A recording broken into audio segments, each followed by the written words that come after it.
Hi guys, if you have just purchased the JLab Go Pop Plus earbud and you are having trouble charging them properly, there are a few important things that you should know because these earbuds use a very compact charging design that works differently from the larger wireless earbuds.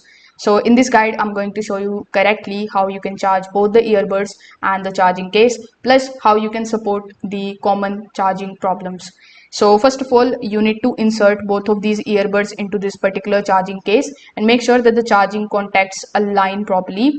You should see the LED indicator, which is going to look something like this, indicating when the earbud connects to the charging pin. Now, if one earbud doesn't charge, you can reseat it carefully. You can also check for the dust on the gold charging contact, and you need to make sure that the silicone ear tips are not blocking the proper placement. A slightly misaligned earbud can stop the charging completely even though the case closes normally.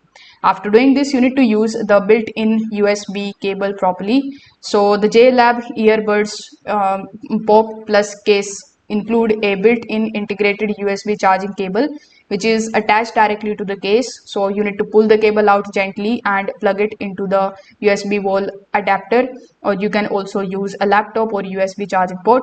Avoid using very high power fast chargers because smaller earbud cases sometimes charge more reliably through the standard USB power outlet. So you can just simply try this, and most of the charging problems are caused by the contact alignment issued or the drain charging case rather than the bad earbud themselves. So you can try these and let me know if any of these methods work for you. Thank you.